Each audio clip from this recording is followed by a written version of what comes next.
The crystal spires of Talara Prime glowed with a dying light. What had once been the most beautiful city in known space now cracked and crumbled under endless bombardment. Ambassador Velian pressed his long, pale hands against the observation window of the emergency council chamber, watching another section of the city collapse into sparkling dust. "The eastern districts are gone," reported Defense Coordinator Nexus, his voice barely a whisper. The tall, graceful alien's normally perfect posture had bent under the weight of despair. "The Corvin ships just keep coming. Our shields cannot hold much longer." Velian turned away from the window. The council chamber had been carved from a single massive crystal, its walls normally alive with dancing colors. Now those walls flickered weakly, reflecting the fires burning across their world. Around the oval table sat the remaining members of the Talari High Council, their silver skin pale with fear and exhaustion. "How many ships do they have left?" asked Science Minister Lumina, though she already knew the answer would bring no comfort. "Our sensors count over 300 Corvin vessels still in orbit," Nexus replied. "We destroyed perhaps 20 of theirs. They have destroyed all but 6 of our defense platforms and most of our orbital stations." The numbers were impossible. The Talari had never been a warlike people. Their ships were built for exploration and beauty, not battle. Their weapons were designed to disable, not destroy. Against the brutal Corvin Empire, such gentle approaches meant nothing. "We must surrender," whispered Cultural Minister Prism. "Perhaps they will allow some of our people to live." "You know what the Corvins do to conquered worlds," Velian said quietly. "They strip the planets bare and turn the survivors into slaves. Our children would grow up knowing only chains." A new explosion shook the building. Dust fell from the crystal, sealing like snow. Through the window, Velian could see Corvin attack ships diving toward the civilian sectors. The aliens inside those ships cared nothing for the art galleries and libraries they destroyed. To them, Talari culture was just another obstacle to remove. "There must be something we can do," said Defense Coordinator Nexus. "Some weapon we have not tried, some defense we have not considered." Lumina shook her head. "We are scientists and artists, not warriors. We study the beauty of creation. They study only destruction. How can we fight what we do not understand?" "Then we ask for help," Velian said suddenly. The other council members looked at him with surprise. "From whom?" asked Prism. "The Zenthari Federation is too far away. Even if they received our message, it would take them months to send aid. We have perhaps days before the surface bombardment begins." "The Ethereal Collective might respond faster," suggested Nexus. "Their space-folding technology could bring them here quickly. If they choose to involve themselves in our conflict," Lumina pointed out, "the Ethereals prefer to observe rather than act. They might decide our destruction provides valuable data for their studies." Valian moved to the communications console. His fingers danced across the crystal controls with practiced ease. "We send the message to everyone. Every known species, every spacefaring civilization. Someone out there might help us." "What do we tell them?" asked Prism. "That we are dying? That we cannot defend ourselves? Such a message will only attract more predators." "We tell them the truth," Velian replied. "That the Corvin Empire grows stronger with each world they conquer. That today they destroy us. Tomorrow they might threaten others. We appeal to their sense of self-preservation if they have no compassion." His hands moved quickly across the controls. The message beacon would broadcast on all known frequencies, reaching across hundreds of light years. It would carry their words to the far corners. of known space. Citizens of the galaxy, Velian spoke into the transmitter. This is Ambassador Velian of the Tilari Confederation. Our world is under attack by the Corvan Empire.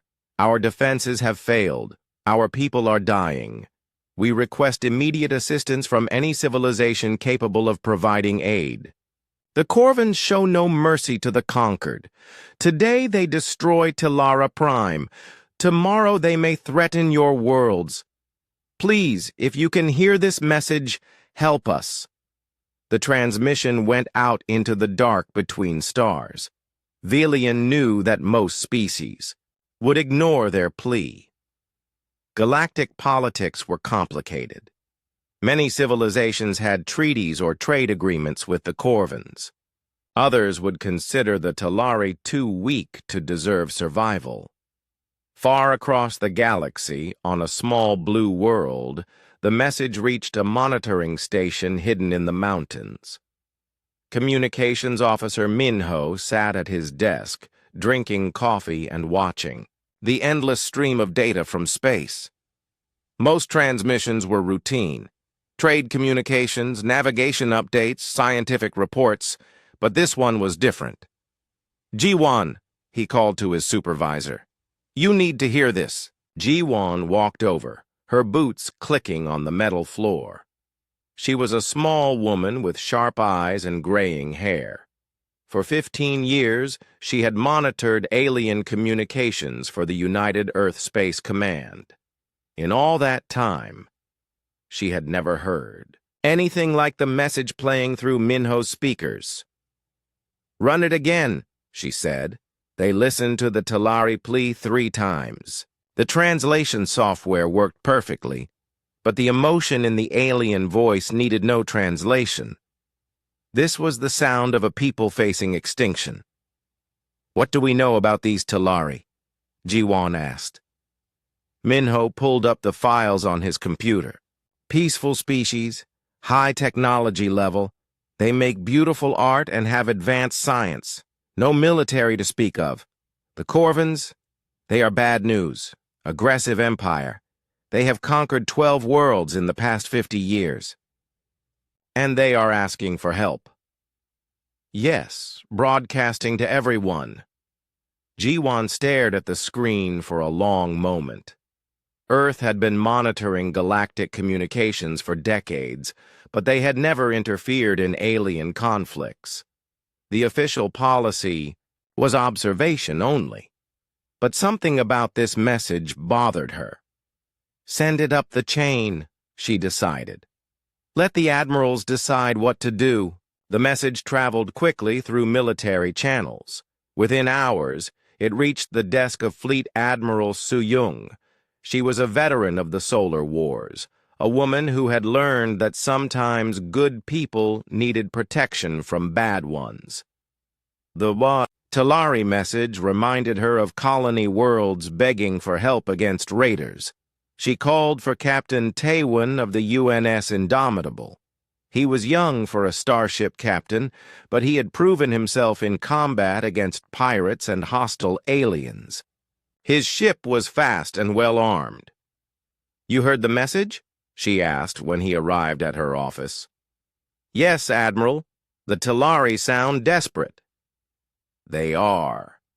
Intelligence says they have maybe a week before the Corvans finish them off. What do you think? Taewon considered carefully.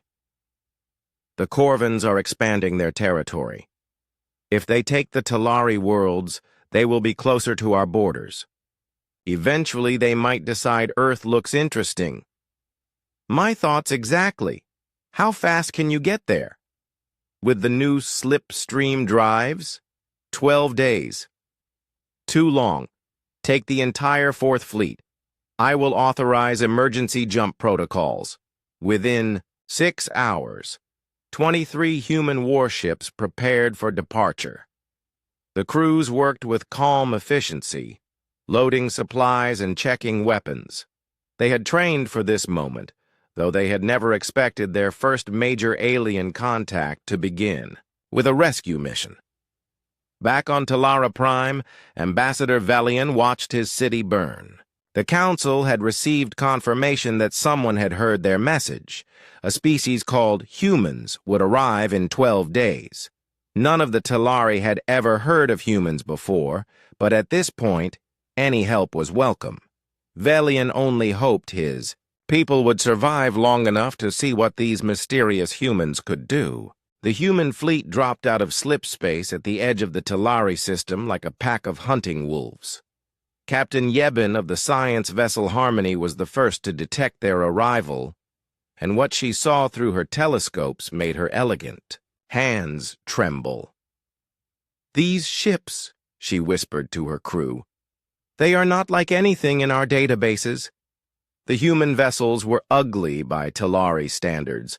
Where Talari ships curved like flower petals and glowed with soft light, these human ships looked like they had been built from anger and sharp metal. Their hulls bristled with weapon ports, sensor arrays, and armor plating thick enough to stop asteroid impacts. Xenobiologist Hyemin studied the scans with growing alarm. "Look at these design choices," she said to cultural analyst Dohan. "Every surface that does not hold a weapon holds armor. Every armor plate that can be thickened has been thickened. These beings do not just expect to fight. They expect to fight things much larger than themselves." Dohan pulled up comparison images on his screen. A typical Zenthari cruiser has perhaps 6 weapon systems and focuses on shields for protection. A Corvan battleship might have 20 weapons but relies on speed and aggression. These human ships, I count over 40 weapon signatures on their largest vessel alone. "Why would any species build ships like this?" asked Hyemin. "What kind of universe do they come from that demands such preparations for violence?" The human fleet moved with mechanical precision toward Talara Prime. There were 23 ships in total, ranging from massive battleships to smaller vessels that the Talari could not classify. Some appeared to be troop transports. Others looked like they existed only to carry even more weapons. Ambassador Velian received the first communication from the human fleet while hiding in an underground bunker. The Corvan bombardment had intensified, and most of the Crystal City lay in ruins. When the translation came through, his hope began to mix with fear. "This is Admiral Yuman of the United Earth Fourth Fleet," the voice said. It was flat and emotionless, like a machine reading technical specifications. "We received your distress call. We are here to resolve your Corvan problem. Prepare to receive tactical data on all enemy positions."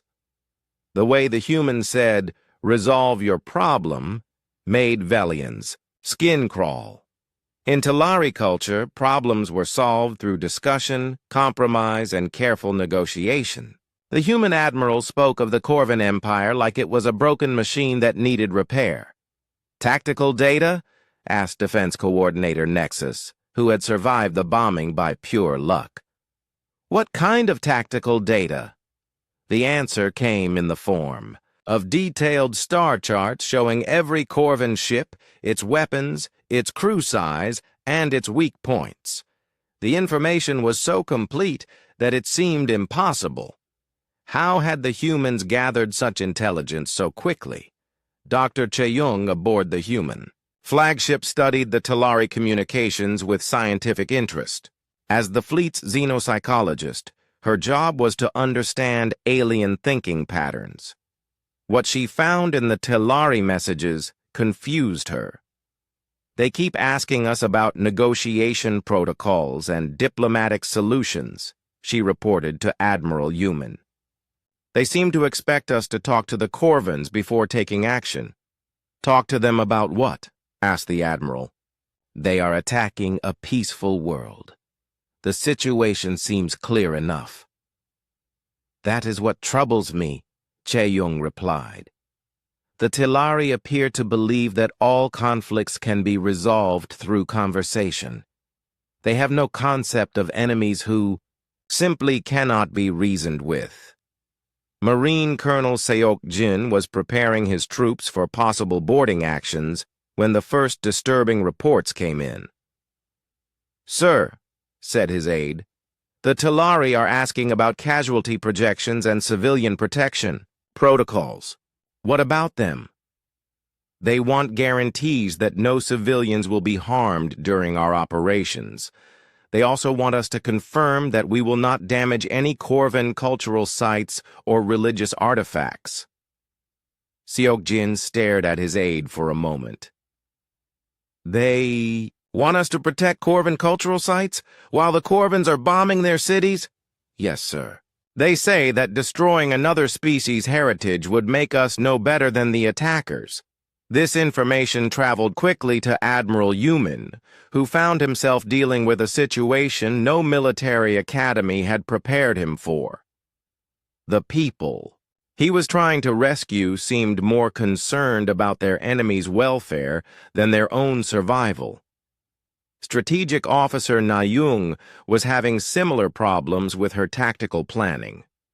"Every solution I propose, they ask about minimizing Corvan casualties," she reported. "They want detailed plans for prisoner treatment and post-conflict rehabilitation programs." "Rehabilitation programs?" Admiral Yumin asked. "They believe the Corvans can be taught to be peaceful. They think aggression is a cultural disease that can be cured through proper education and therapy." Admiral Yuman rubbed his forehead. Humans had dealt with aggressive species before, but they had never tried to rescue pacifists from them. The Tilari mindset was so alien that it made tactical planning nearly impossible. On Telara Prime, the Tilari Council was having their own difficulties understanding their rescuers. Science Minister Lumina had been analyzing the human ship designs, and the results terrified her. "These vessels are not designed for exploration or trade," she told the Emergency Council meeting. "They exist for one purpose: destroying other ships. Look at these energy signatures. Their smallest vessel carries enough firepower to level our capital city." "Perhaps they are a military fleet?" suggested Cultural Minister Prism. "Many species have separate military and civilian vessel designs." "No," Lumina said, pulling up more data. "I have detected at least 3 different human ship classifications in their fleet. All of them are heavily armed. Their scientific vessels carry weapons. Their supply ships carry weapons. Even what appears to be a hospital ship has defensive systems that rival our best warships." Ambassador Velian felt a cold understanding creeping over him. "What kind of universe do these humans come from?" he asked quietly. "That their hospital ships need to be armed." The question hung in the air like smoke. The Tilari had grown up in a galaxy where most species, while not always friendly, at least operated under certain basic rules of civilization. Pirates existed and there were conflicts, but total war was rare.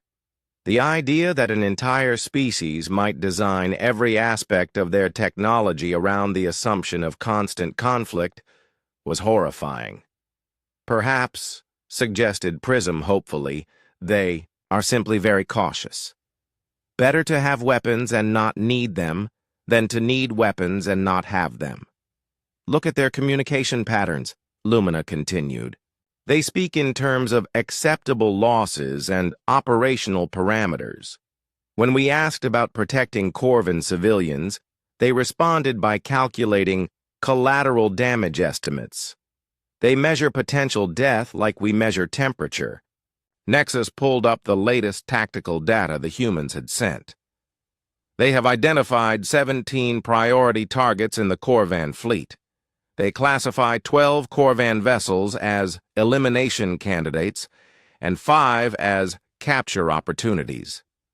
"What do you think they mean by elimination candidates?" No one wanted to answer that question. Dr. Chae-young was reaching similar conclusions about the Tilari. "These people have never experienced real war. she reported to the command staff. Their entire civilization appears to be built around the assumption that violence is aberrant behavior that can always be corrected through proper social intervention. How did they survive long enough to develop space travel? Asked Colonel. Seyok Jin. Luck, mostly. They live in a relatively peaceful sector of the galaxy. Until the Corvins arrived, the most aggressive species they had encountered were traders who sometimes charged unfair prices. Admiral Human looked at the tactical display showing Corvin ships systematically destroying the Talari homeworld. And now they have called us for help. Yes, sir. And they are beginning to realize that our definition of help might not match theirs. The communication channels buzzed with increasingly panicked Talari messages. They were asking about rules, of engagement, prisoner rights, and post-conflict reconstruction plans. The humans answered with military efficiency, providing technical specifications and operational timelines. Neither species understood the other, and both were beginning to suspect they had made a terrible mistake. Commander Deho opened the communication channel to the Talari leadership with what he believed was appropriate diplomatic courtesy. In human terms, he was being respectful and professional. To the Talari, his words sounded like the casual planning of mass murder. Ambassador Velian, Deho said, his voice carrying clearly through the translation systems. We have completed our tactical assessment.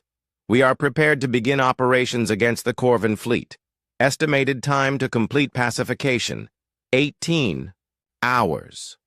Estimated acceptable casualty rate for our forces, 12%. There was a long silence on the Talari end of the communication. When Velian finally responded, his voice shook with barely controlled horror. Casualty rate? You speak of your own people dying as if discussing the weather. Combat operations always involve risk, Deho replied matter-of-factly. We plan for it.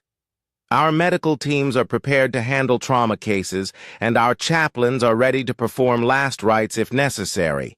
This is standard procedure. Deep in the underground bunker that served as the emergency capital, the Talari leadership listened to this exchange with growing dread. Science Minister Lumina grabbed Velian's arm so tightly her fingers left marks on his silver skin. They plan. For their own deaths, she whispered. What kind of species includes death in their operational planning? Defense Coordinator Nexus was studying the human tactical proposals on his screen. What he saw there made him question whether they had asked the right beings for help. Look at this, he said, pointing to a section labeled Collateral Damage. Parameters. They have calculated how many Corvin civilians might die during their attack. They list it as within acceptable ranges. Acceptable to whom?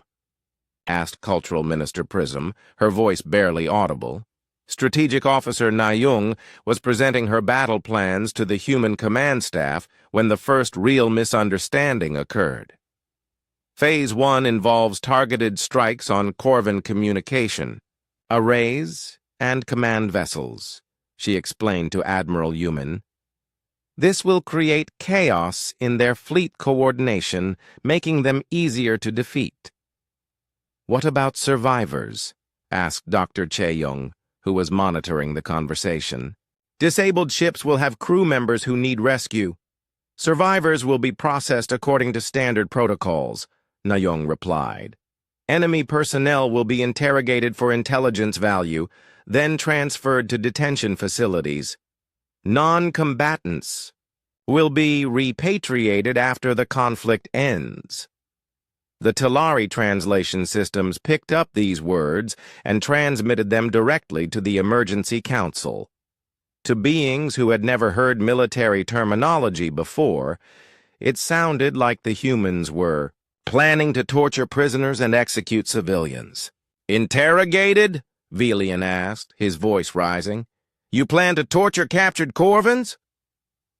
We plan to question them about military capabilities and strategic intentions, Deho clarified. Standard intelligence gathering procedures. We follow the Terran Conventions on Prisoner Treatment. And what do these conventions say about prisoner treatment? Asked Nexus with dread. Prisoners have the right to food, medical care, and protection from abuse, Deho explained. They must be housed in secure but humane conditions. Interrogation is limited to relevant military information using approved psychological techniques.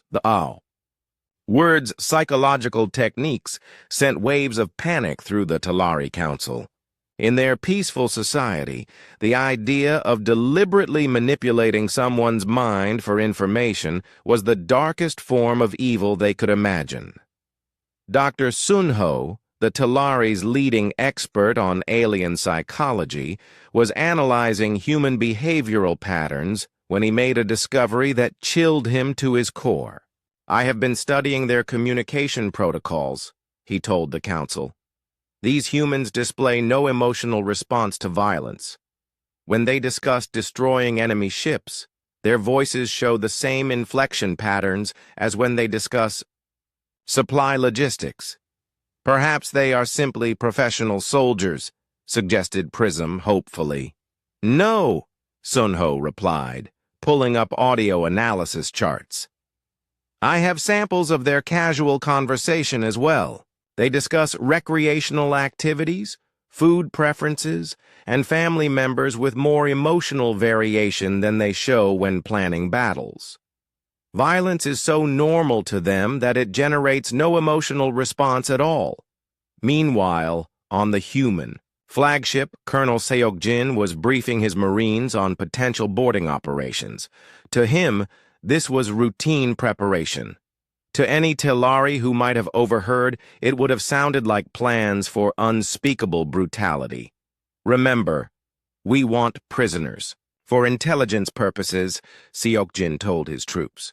Use non-lethal force when possible, but do not hesitate to eliminate threats. Corvan warriors are known for fighting to the death, so expect resistance. Sweep and clear protocols are in effect. Sergeant Kyungmin raised his hand. What about Corvan crew members who surrender, sir? Secure them. Search them for weapons and intelligence materials, then transfer them to the detention ships. Anyone who resists gets stunned. Anyone who threatens our people gets shot. Simple enough.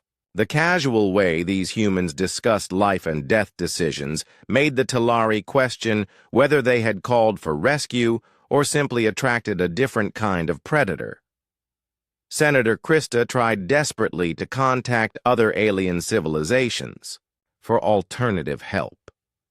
Surely someone else received our message, she said to her communication staff.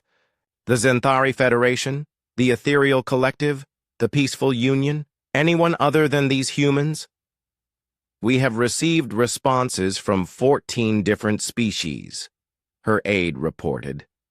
The Zenthari say they are monitoring the situation but cannot commit military resources without council approval. The Ethereals find the conflict philosophically interesting, but will not intervene. The Peaceful Union suggests we try negotiating with the Corvans. What about military aid? Surely someone will send warships. 3 species have offered to sell us weapons. 2 have offered to evacuate our cultural artifacts for a fee. 1 has offered to buy our planet after the Corvans finish strip mining. Krista felt her hope crumbling. In a galaxy full of civilized species, only the humans had been willing to actually help. But their version of help seemed barely distinguishable from conquest. Security Chief Prism was monitoring human fleet communications when she discovered something that made her question everything she thought she knew about their rescuers. They are not even planning to ask for payment, she reported to the council. What do you mean? Asked Velian. I have analyzed hundreds of hours of their internal communications. They never discuss what they want from us in return for their help. They never mention territorial concessions, trade agreements, or resource rights. They seem to be here simply because we asked for help. That makes no sense, said Lumina. No. Species commits military resources without expecting something in return. What do they really want? I cannot determine that from their communications. They appear to be genuinely motivated by our request for assistance. But their methods were becoming clearer as more tactical data came through. The humans planned to engage the Corvan fleet in direct combat. No negotiation, no diplomacy, no attempt to find a peaceful solution. They would simply fly their ships into battle and kill until the problem stopped existing.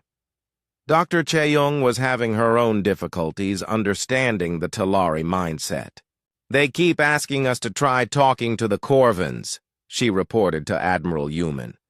They want us to offer the attackers safe passage if they agree to leave peacefully. The Corvans have been bombing their cities for days, Admiral Human replied. What makes them think talking will help now? They believe that violence is always a failure of communication.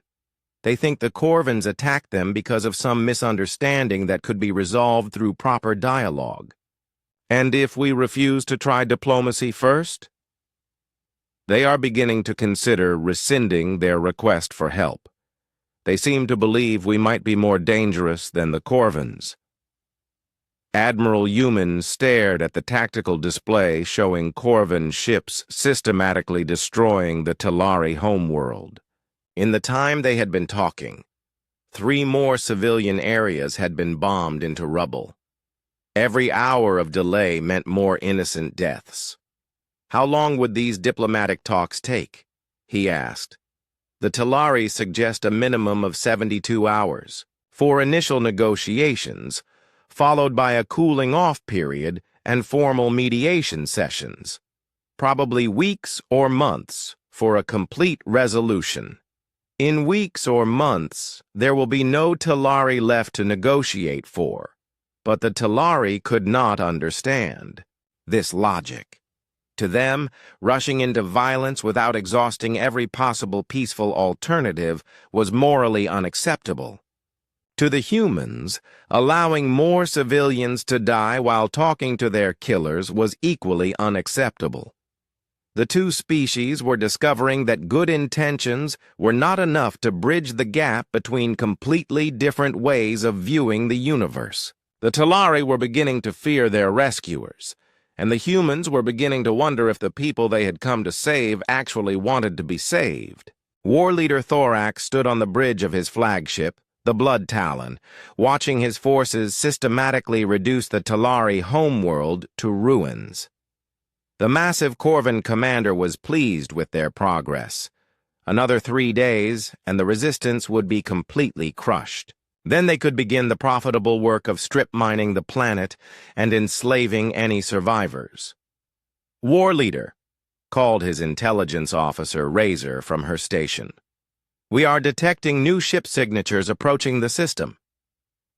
Thorax barely looked up from the tactical display showing his bombing runs. More Talari reinforcements? Their pathetic fleet was destroyed days ago. No, sir. Unknown vessel configurations. The computer cannot match them to any known species in our databases. This got Thorax's attention. In 50 years of conquest, the Corvan Empire had encountered dozens of alien species. Their databases were comprehensive and up-to-date. For ships to appear that they could not identify meant either a new species or some very advanced stealth technology. How many vessels? Thorax asked, moving to Razor's station. 23 confirmed contacts. They are still beyond our detailed sensor range, but the mass signatures suggest various ship classes, some very large. Thorax studied the readings with growing interest.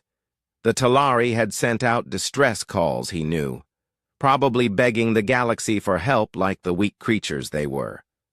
Most civilized species would ignore such pleas or send diplomatic messages expressing concern. A few might offer to mediate or provide humanitarian aid after the conquest was complete. "Signal the fleet," Thorax ordered. "Maintain bombardment schedule, but prepare for possible interference. If someone wants to play hero for the Talari, we will educate them about the cost of opposing the Corvan Empire." As the hours passed and the unknown fleet grew closer, Razor's analysis became more detailed and more disturbing. "War Leader, these ship configurations are unusual." "Unusual how?" "They appear to be heavily armed, very heavily armed. Our long-range sensors are detecting weapon signatures that exceed our own capital ship armaments." Thorax frowned. The Corvan Empire had not conquered 12 worlds by accident. Their ships were designed for war, built to overpower any opposition through superior firepower and aggressive tactics. The idea that some unknown species might have more weapons than they did was unsettling. "What about their numbers? Can we overwhelm them with our fleet size?" "We have 347 vessels in the system. They have 23. But War Leader, look at these specifications." Razor put the sensor data on the main display. What Thorax saw there made his scarred features twist with confusion. The approaching ships were not built like any warships he had ever encountered.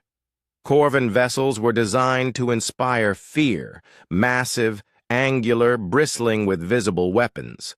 These unknown ships looked like they had been assembled by engineers, who cared nothing for appearance and everything for function. "Those are not warships," declared Subcommander Vanks, Thorax's second-in-command. "They are too ugly, too practical. Real warships make a statement about the power of their builders." "Then what are they?" asked Thorax. Razor had been wondering the same thing. The ships approaching them looked less like symbols of military might and more like industrial equipment designed for a very specific job. "They look like tools, War Leader. Very dangerous tools." The first communication from the unknown fleet arrived while Thorax was reviewing deployment options for his forces. The message was brief and delivered in a flat, emotionless tone that somehow made it more threatening than any battle cry. "This is Admiral Wanho of the United Earth Fleet. You are ordered to cease hostilities against the Talari immediately and withdraw from this system. You have 1 hour to comply." Thorax stared at the communication console in disbelief. "Earth," he said. "What is Earth?" "Unknown designation. War Leader. Not in our databases." "And they order us to withdraw?" "Us?" Thorax's voice rose with indignation. "Do they not know who we are?" The reply came back quickly when Razor transmitted their response. "We are the Corvan Empire. We have conquered 12 worlds and destroyed dozens of fleets. We do not take orders from unknown aliens hiding behind empty threats." Admiral Wanho's reply was even shorter than his first message. "Understood. Commencing operations." "Operations?" Thorax asked. "What? Operations? They have 23 ships against our entire fleet." The answer came in the form of action rather than words. The human fleet had approached to effective weapons range while the Corvans were talking, and they opened fire without further warning. But they did not fire the way Corvan tacticians expected. "War Leader!" Razor called out. "They are not targeting our main battle line. What are they targeting? Our support vessels, supply ships, communication relays, command cruisers. They are ignoring our heavy battleships and going after infrastructure targets." Thorax watched the tactical display with growing alarm. This was not how space battles were supposed to work. In proper Corvan military doctrine, fleets faced each other in glorious combat, with the strongest ships leading the charge. These humans were attacking like they were dismantling a machine rather than fighting a war. "Our forces are trying to engage their main vessels," reported Vanks, "but they keep moving. Their ships are fast and they coordinate their attacks perfectly. Every time our battleships move to intercept one group, another group hits us from a different angle. How are they coordinating so well? Are they using some kind of hive mind communication?" "No, sir. We can intercept their tactical communications. They are just very good at working together." Captain Yunji of the human cruiser. Defiant demonstrated exactly how good humans could be at working together when her ship took critical damage from a Corvan dreadnought. Instead of retreating for repairs, she did something that shocked both allies and enemies. "All hands, prepare for ramming speed," Yunji announced to her crew. "We are going to take that dreadnought with us." "Captain," her tactical officer protested, "we can withdraw and repair the damage. That dreadnought will keep killing Talari civilians while we are gone," Yunji replied. "We end this now." The Defiant accelerated directly toward the massive Corvan warship, its damaged hull streaming atmosphere and debris. The Corvan crew watched in horror as the smaller human vessel aimed itself like a missile at their ship's reactor section. "They are going to ram us," shouted the Corvan tactical officer. "They are all going to die." "Why would they do that?" asked the ship's captain. "It makes no tactical sense. They are trading one ship for one ship." The impact destroyed both vessels in a flash of nuclear fire. But the psychological impact on the Corvan fleet was far greater than the military loss. These humans were willing to die to complete their missions. They treated their own lives as expendable resources in service of their objectives. War leader, Razor reported, her voice shaking. "We have lost 47 vessels. The humans have lost 3. How is that possible? They fight like they do not care if they live or die. Our crews are pulling back to avoid damage. Their crews are advancing into suicidal positions to maximize their effectiveness." Thorax tried to understand what he was facing. The Corvan Empire had conquered worlds through superior technology, overwhelming numbers, and the fear their reputation inspired. But these humans seemed immune to fear. Worse, they seemed to consider death an acceptable tactical option. "Signal. The fleet," Thorax ordered. "All vessels concentrate fire on their largest ship. If we can destroy their command vessel, the rest may retreat." "Which ship is their command vessel, war leader?" Razor studied the tactical display. In a Corvan fleet, the command ship was always the largest and most heavily armed, positioned at the center of the formation where it could be protected. But the human fleet had no clear center, no obvious command hierarchy. "I cannot determine which ship holds their command structure," she admitted. "They all seem to operate independently while somehow coordinating perfectly." Admiral Jiho, aboard the human flagship Indomitable, was watching the Corvan fleet's movements with professional interest. His tactical genius, Commander Hana, was making predictions about enemy behavior that proved accurate with disturbing precision. "They are trying to identify our command ship," Hana reported. "Classic centralized command thinking. They cannot understand how we operate without a single point of control." "Let them keep guessing," Admiral Jiho replied. "The longer they spend trying to understand our tactics, the fewer civilians they kill." Sergeant Kyungmin was leading a boarding party onto a disabled Corvan cruiser when he discovered something that would change the entire dynamic of the battle. The Corvan crew had barricaded themselves in the engineering section, preparing for a last stand. "Surrender!" and you will be treated according to the rules of war, Kyungmin announced through the ship's communication system. We do not surrender to unknown aliens, came the reply.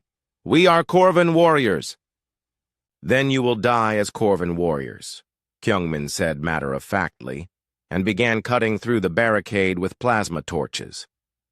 But instead of simply killing the Corvan defenders, the human boarding parties did something unexpected. They turned the captured ship into a weapon against its own fleet. Within hours, the converted Corvan cruiser was firing on other Corvan vessels, using their own tactics, and war leader Thorax stood on the bridge of his flagship, the Blood Talon, watching his forces systematically reduce the Talari homeworld to ruins. The massive Corvan commander was pleased with their progress. Another 3 days, and the resistance would be completely crushed. Then they could begin the profitable work of strip mining the planet and enslaving any survivors. War leader, called his intelligence officer Razor from her station. We are detecting new ship signatures approaching the system. Thorax barely looked up from the tactical display showing his bombing runs. More Talari reinforcements? Their pathetic fleet was destroyed days ago. No, sir. Unknown vessel configurations. The computer cannot match them to any known species in our databases. This got Thorax's attention. In 50 years of conquest, the Corvan Empire had encountered dozens of alien species. Their databases were comprehensive and up-to-date. For ships to appear that they could not identify meant either a new species or some very advanced stealth. Technology. How many vessels? Thorax asked, moving to Razor's station. 23 confirmed contacts. They are still beyond our detailed sensor range, but the mass signatures suggest various ship classes, some very large. Thorax studied the readings with growing interest. The Talari had sent out distress calls, he knew, probably begging the galaxy for help like the weak creatures they were. Most civilized species would ignore such pleas or send diplomatic messages expressing concern. A few might offer to mediate or provide humanitarian aid after the conquest was complete. Signal the fleet, Thorax ordered. Maintain bombardment schedule, but prepare for possible interference. If someone wants to play hero for the Talari, we will educate them about the cost of opposing the Corvan Empire. As the hours passed and the unknown fleet grew closer, Razor's analysis became more detailed and more disturbing. War leader, these ship configurations are unusual. Unusual how? They appear to be heavily armed, very heavily armed. Our long-range sensors are detecting weapon signatures that exceed our own capital ship armaments. Thorax frowned. The Corvan Empire had not conquered 12 worlds by accident. Their ships were designed for war, built to overpower any opposition through superior firepower and aggressive tactics. The idea that some unknown species might have more weapons than they did was unsettling. What about their numbers? Can we overwhelm them with our fleet size? We have 347 vessels in the system. They have 23. But War Leader, look at these specifications. Razor put the sensor data on the main display. What Thorax saw there made his scarred features twist with confusion. The approaching ships were not built like any warships he had ever encountered. Corvan vessels were designed to inspire fear. Massive, angular, bristling with visible weapons. These unknown ships looked like they had been assembled by engineers, who cared nothing for appearance and everything for function. Those are not warships, declared Sub-Commander Venks, Thorax's second-in-command. They are too ugly, too practical. Real warships make a statement about the power of their builders. Then what are they? Asked Thorax. Razor had been wondering the same thing. The ships approaching them looked less like symbols of military might, and more like industrial equipment designed for a very specific job. They look like tools, War Leader. Very dangerous tools. The first communication from the unknown fleet arrived while Thorax was reviewing deployment options for his forces. The message was brief and delivered in a flat, emotionless tone that somehow made it more threatening than any battle cry. "This is Admiral Wanho of the United Earth Fleet.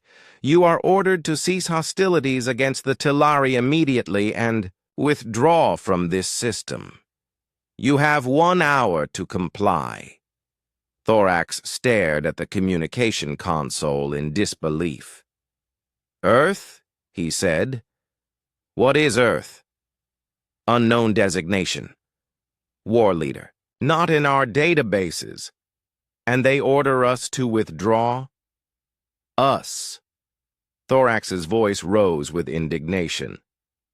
"Do they not know who we are?" The reply came back quickly when Razor transmitted their response. "We are the Corvan Empire. We have conquered 12 worlds and destroyed dozens of fleets. We do not take orders from unknown aliens hiding behind empty threats." Admiral Wanho's reply was even shorter than his first message. "Understood. Commencing operations." "Operations?" Thorax asked. "What? Operations? They have 23 ships against our entire fleet." The answer came in the form of action rather than words. The human fleet had approached to effective weapons range while the Corvans were talking, and they opened fire without further warning. But they did not fire the way Corvan tacticians expected. "War Leader!" Razor called out. "They are not targeting our main battle line. What are they targeting? Our support vessels, supply ships, communication relays, command cruisers. They are ignoring our heavy battleships and going after infrastructure targets." Thorax watched the tactical display with growing alarm. This was not how space battles were supposed to work.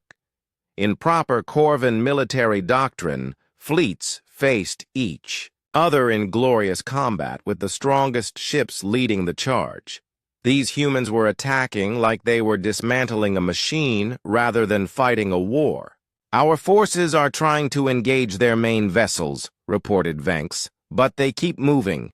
Their ships are fast, and they coordinate their attacks perfectly. Every time our battleships move to intercept one group, another group hits us from a different angle." "How are they coordinating so well? Are they using some kind of hive mind communication?" "No, sir. We can intercept their tactical communications.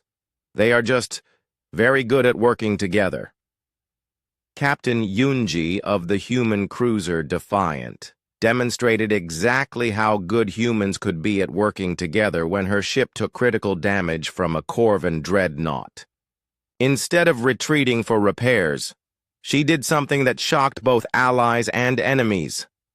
"All hands prepare for ramming speed," Yunji announced to her crew.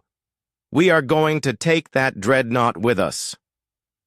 "Captain," her tactical officer protested, "we can withdraw and repair the damage." "That dreadnought will keep killing Tillari civilians while we are gone," Yunji replied. "We end this now." The Defiant accelerated directly toward the massive Corvan warship, its damaged hull streaming atmosphere and debris. The Corvan crew watched in horror as the smaller human vessel aimed itself like a missile at their ship's reactor section. "They are going to ram us," shouted the Corvan tactical officer. "They are all going to die." "Why would they do that?" asked the ship's captain. "It makes no tactical sense. They are trading one ship for one ship." The impact destroyed both vessels in a flash of nuclear fire. But the psychological impact on the Corvan fleet was far greater than the military loss. These humans were willing to die to complete their missions. They treated their own lives as expendable resources in service of their objectives. War leader, Razor reported, her voice shaking. We have lost 47 vessels. The humans have lost 3. How is that possible? They fight like they do not care if they live or die. Our crews are pulling back to avoid damage. Their crews are advancing into suicidal positions to maximize their effectiveness. Thorax tried to understand what he was facing. The Corvan Empire had conquered worlds through superior technology, overwhelming numbers, and the fear their reputation inspired.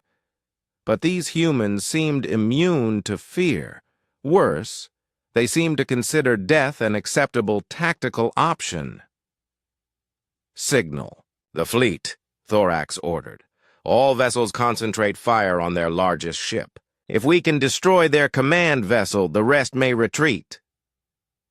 Which ship is their command vessel, War Leader? Razor studied the tactical display. In a Corvan fleet, the command ship was always the largest and most heavily armed, positioned at the center of the formation where it could be protected. But the human fleet had no clear center, no obvious command hierarchy. I cannot determine which ship holds their command structure, she admitted. They all seem to operate independently, while somehow coordinating perfectly. Admiral Ji-Ho aboard the human flagship Indomitable was watching the Corvan fleet's movements with professional interest. His tactical genius, Commander Hana, was making predictions about enemy behavior that proved accurate with disturbing precision. They are trying to identify our command ship, Hana reported. Classic centralized command thinking. They cannot understand how we operate without a single point of control. Let them keep guessing, Admiral Ji-Ho replied. The longer they spend trying to understand our tactics, the fewer civilians they kill.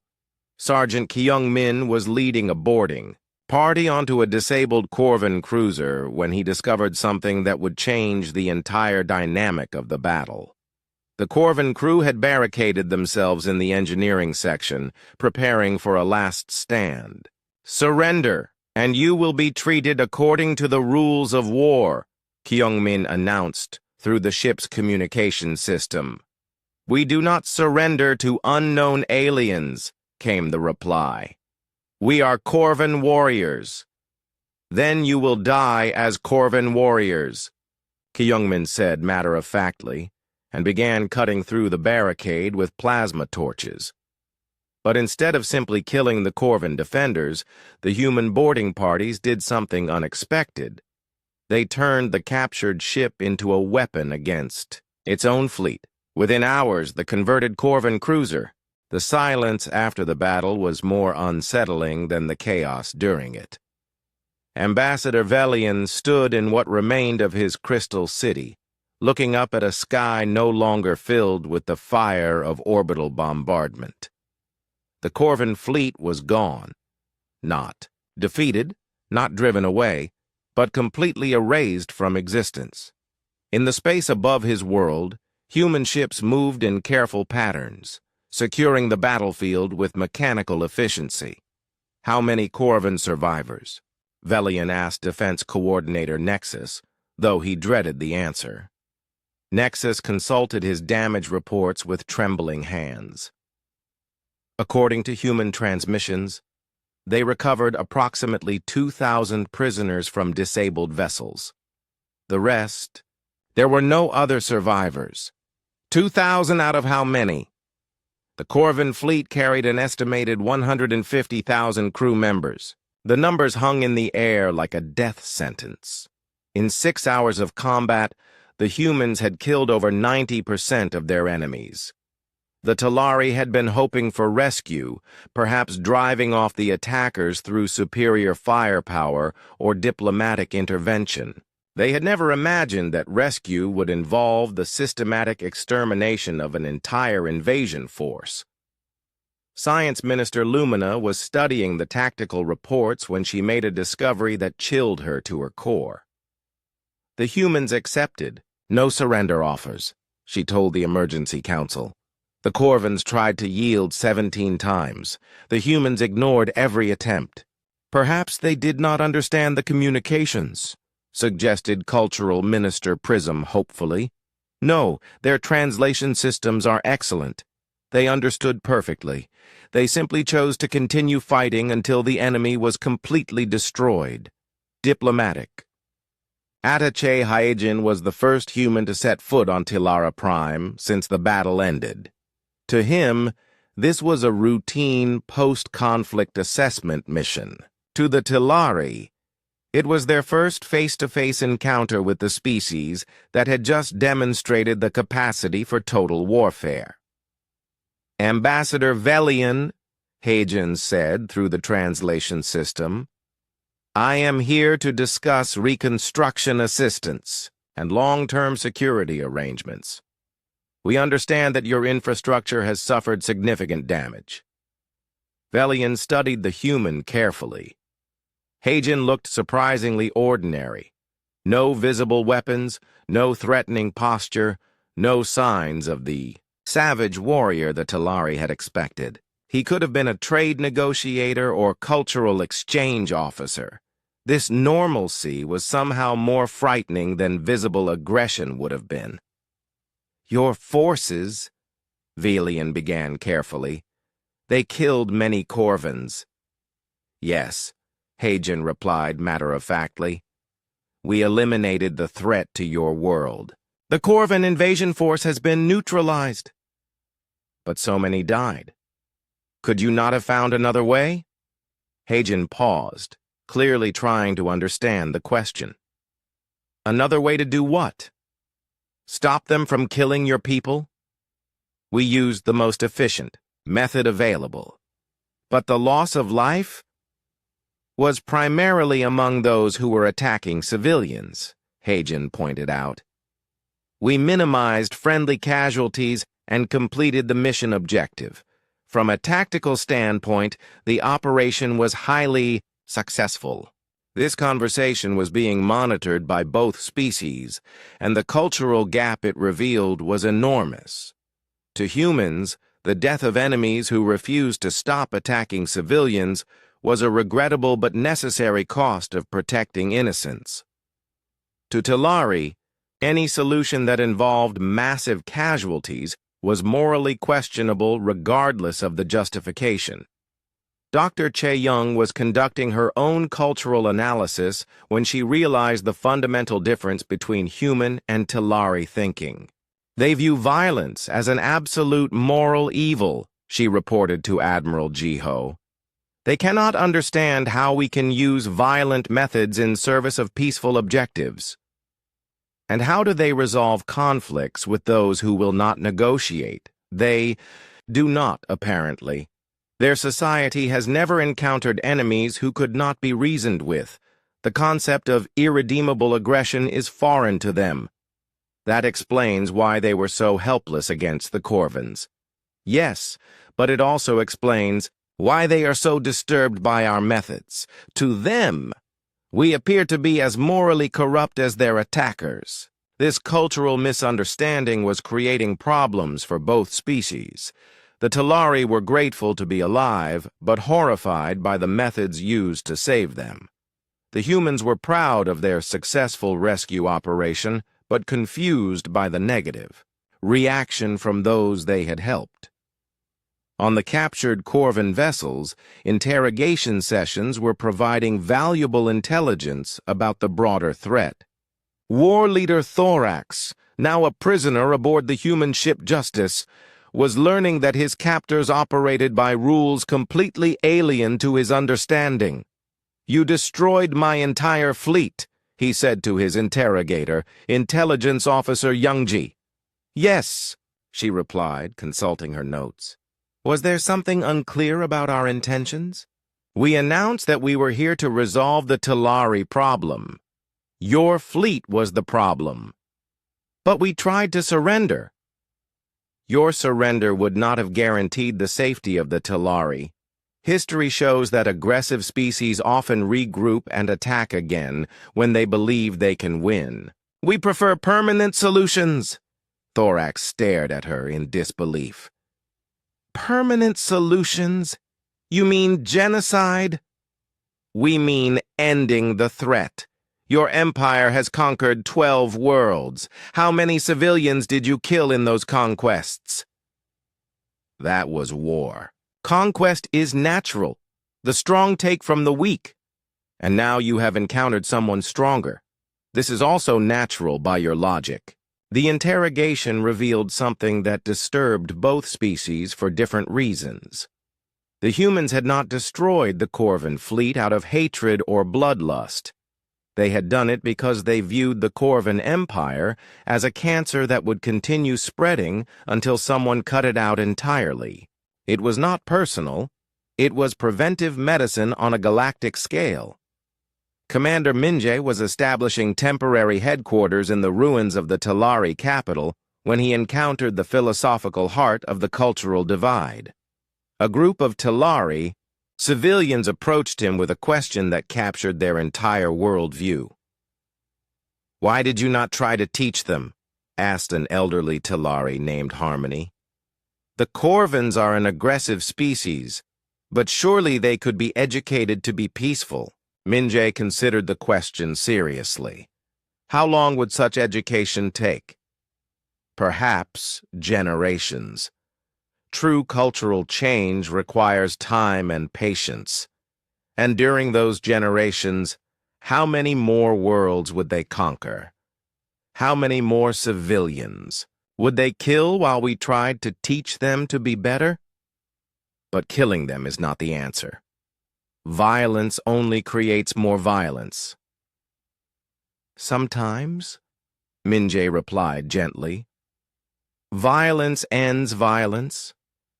Your people have been peaceful for centuries, and that is admirable. But when peaceful people are attacked by those who cannot be reasoned with, someone has to be willing to use force to protect them. This exchange was recorded and transmitted throughout both fleets, becoming a cornerstone of interspecies understanding. The humans began to realize that the Talari were not just naive. They came from a fundamentally different universe, where their peaceful approach actually worked. The Talari began to understand that humans came from a much harsher reality where such idealism could be fatal. Cultural liaison Gayung was working to bridge this gap when she made a breakthrough in understanding. The key, she explained to both human and Talari leadership, is that humans practice violence so that others do not have to. You see us as aggressive, but we are actually protective. Protective? Asked Ambassador Velian. You destroyed an entire fleet to protect your people and prevent future attacks on other peaceful worlds. We do not fight because we enjoy it. We fight because we are good at it, and someone needs to do it. Dr. Sunho, the Talari psychologist, was beginning to understand this concept. You are saying that humans volunteer to be, what is the term, guardians. You take on the moral burden of violence so that peaceful species can remain peaceful. Exactly, Gayung replied. We come from a world where everything tries to kill you. We learn to be very good at not dying. Now we use those skills to help others who never had to develop them. This revelation began to change how the Talari viewed their rescuers. The humans were not savage conquerors. They were specialists in a necessary but unpleasant field. Like doctors who dealt with disease or engineers who handled dangerous materials, humans handled the universe's violent problems so that others did not have to. Anthropologist Jinwoo was documenting this cultural exchange when he made an observation that would become central to human-alien relations. The galaxy is full of peaceful species, he noted, because aggressive species like the Corvans eliminate those who cannot defend themselves. We are allowing peace to exist by removing those who would destroy it. A ecosystem maintenance role, suggested Dr. Cheong. Humans as the immune system of galactic civilization. but an immune system that thinks and chooses its targets carefully, Admiral Jiho added. We are not randomly aggressive. We are selectively protective. This concept was slowly being accepted by the Talari leadership, though it challenged everything they believed about conflict resolution. Ambassador Velian summed up their dilemma in a private council session. They terrify us, he said honestly, but they also saved us. They use methods we find morally questionable, but their results speak for themselves. How do we judge beings who do evil things for good reasons? 3 weeks after the battle that destroyed the Corvan invasion fleet, Commander Minjae stood in the center of what would become Earth's first permanent embassy on an alien world. The building was not impressive by human standards, a simple structure of local materials designed to blend with Talari architecture. But its existence represented something unprecedented in galactic history. We are not asking for territorial concessions, Minjae explained to Ambassador Velian during their morning briefing. We are not demanding tribute or exclusive trade rights. We simply want to establish normal diplomatic relations between our species. Velian studied the human diplomat with continued bewilderment.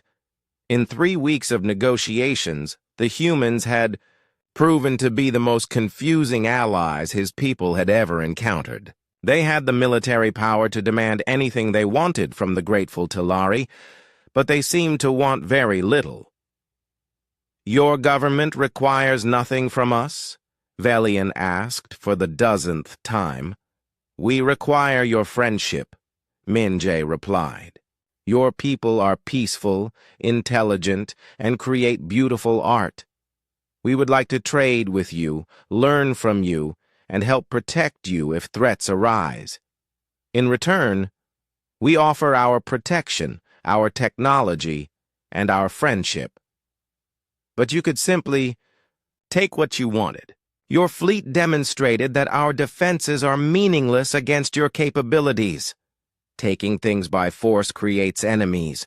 Offering mutual benefit creates allies. We prefer allies. Cultural liaison. Gayung was having a similar conversation with the Talari Council of Sciences. Dr. Lumina and her colleagues were struggling to understand human motivations through the lens of their own experience. Your species travels across the galaxy to fight strangers on behalf of people you had never met, Dr. Lumina said, reviewing the events of the past month. You risk your lives for no material reward. You offer technology and assistance without demanding payment. This behavior does not match any known patterns of galactic politics. It matches human patterns, Gayung replied. We form pack bonds quickly and strongly. Once we consider you part of our group, we protect you as we would protect ourselves. Pack bonds, like primitive hunting animals, more like extended family. Humans are social creatures. We naturally expand our definition of us to include those we care about. It is not primitive. It is one of our greatest strengths. Dr. Sunho, the Talari psychologist, was documenting these interactions with growing fascination. You are saying that humans have adopted the entire Talari species into their social group, based on a single request for help? Essentially, yes. You asked for help, we provided it. And now you are under our protection. This is how human societies have always worked. But we are aliens. We are not even the same species. Irrelevant. We have human friends who are adopted into families despite having no blood relationship. We have human military units that treat artificial intelligences as squad members. Species differences matter much less to us than behavioral compatibility. This concept was revolutionary to the Talari. Most galactic species formed alliances based on mutual benefit, shared interests, or defensive necessity. The idea that another species would simply decide to care about them was unprecedented. Meanwhile, anthropologist Jinwoo was establishing joint research programs that combined Talari scientific elegance with human practical innovation. The results were proving beneficial to both species in ways neither had anticipated. Your crystal growing techniques, Jinwoo explained to Dr. Lumina, can be adapted to create stronger armor materials for our ships. In return, our metallurgy can help you build more durable research equipment. But these are military applications, Dr. Lumina protested. We study crystals to understand beauty and harmony in nature. And now your understanding of beauty can help us protect other peaceful worlds. There is poetry in that, is there not? The joint research programs were revealing something important about both species. Humans were not the mindless warriors the Talari had initially feared. They were innovators and problem solvers who happened to be very good at the specific problem of warfare. Talari were not the helpless pacifists humans had expected. They were brilliant scientists whose peaceful nature had allowed them to focus entirely on understanding the universe. Young Talari student Yuna was among the first to truly understand what the humans offered. At barely 20 cycles old, she had lived through the Corvin attack and seen her world saved by alien warriors. When Commander Minjae announced that Earth's military academy would accept Talari students, she was the first to apply. "I do not want to learn war," she told her parents. "I want to understand how deathworlders think about problems." "And what problems do deathworlders think about?" her father asked. "All of them. They think about how to solve problems that have no obvious solutions.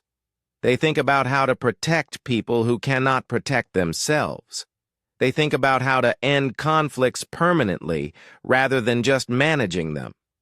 Yuna's application essay became required reading in both human and Talari educational systems. In it, she wrote, "Talari solve problems by understanding them completely. Humans solve problems by making them stop existing. Both approaches have value, but until now, we have only known one of them." The integration was not without challenges. Security Chief Prism discovered this when she tried to establish joint patrol protocols between Talari peacekeepers and human marines. "Your people carry weapons constantly," she observed to Sergeant Kyungmin during a training exercise. "Even in safe areas, even when meeting with allies." "Why?"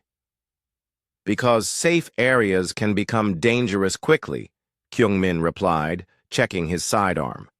"We prepare for problems before they happen. But your constant readiness for violence makes others nervous. It suggests you expect trouble." "We do expect trouble. That is why we are prepared for it. Preparation prevents surprise. And if there is no trouble, then our preparation was successful in deterring it." This circular logic frustrated the Talari, who saw weapons as inherently provocative.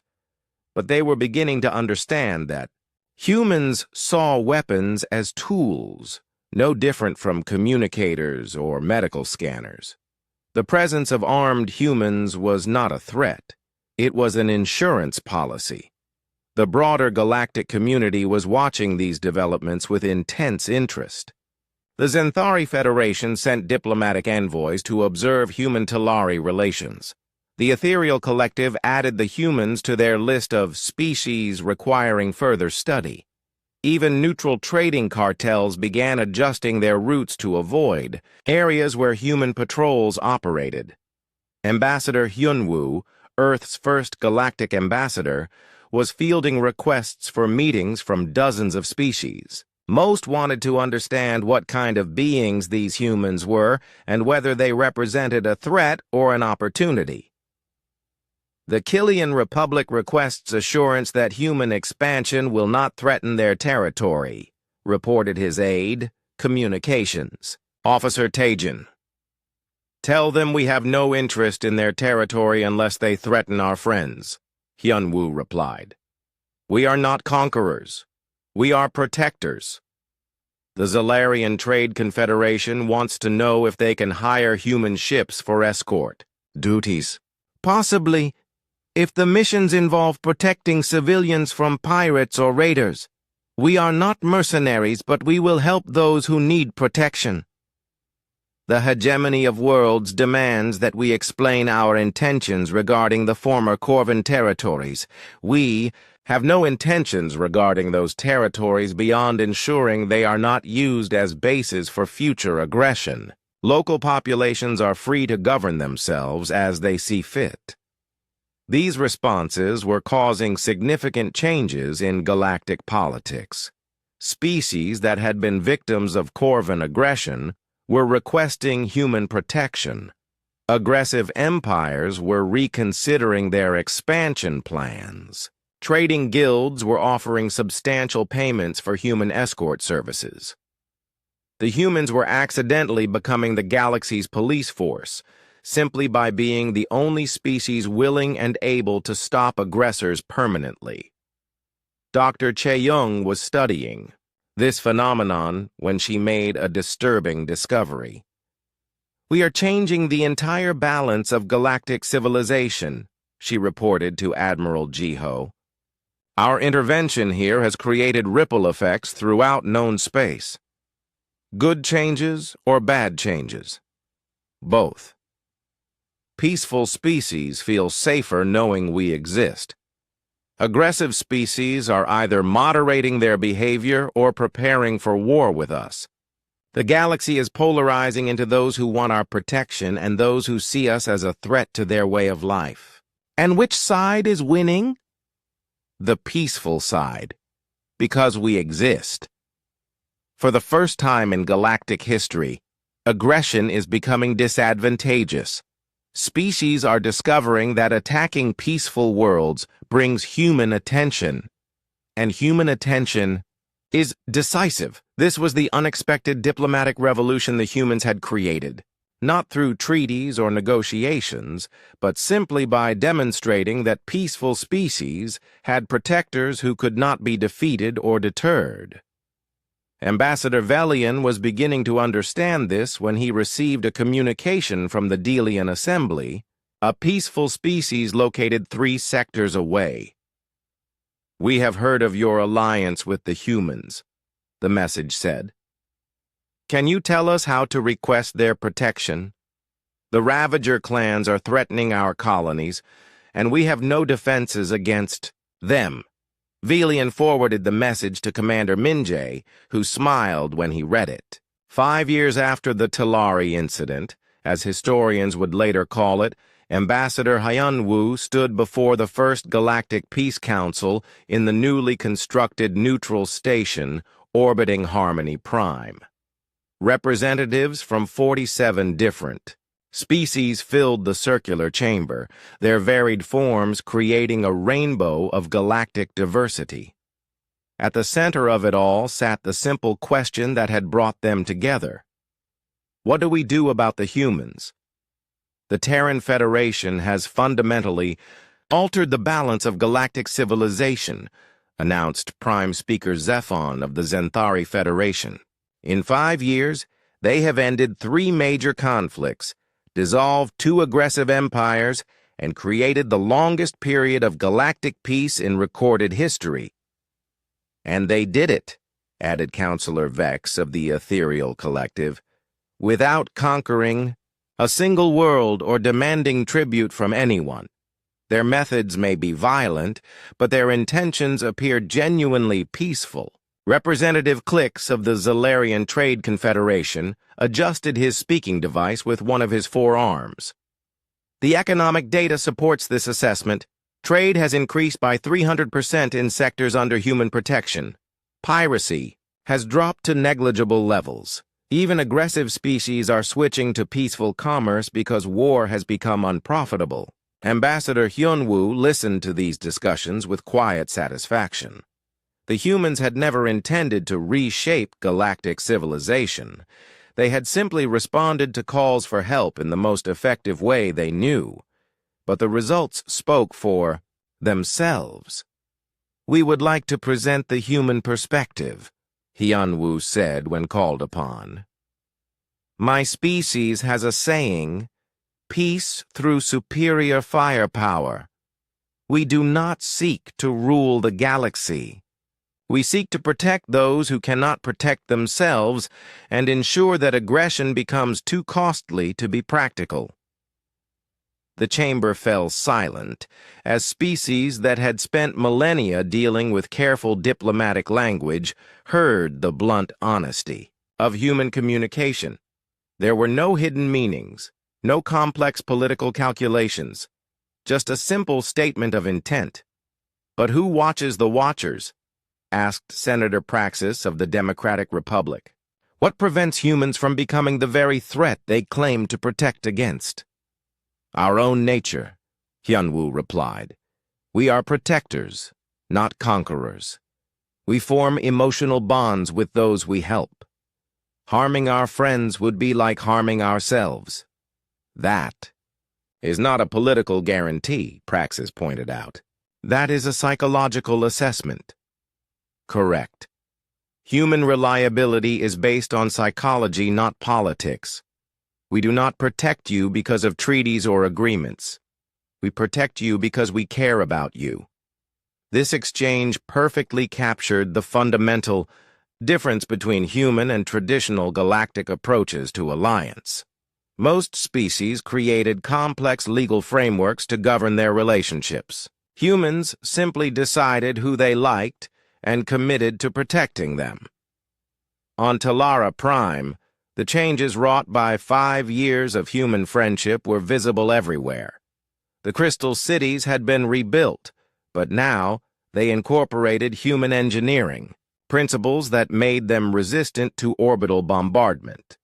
Talari art had evolved to include themes of protection and strength alongside traditional concepts of beauty and harmony.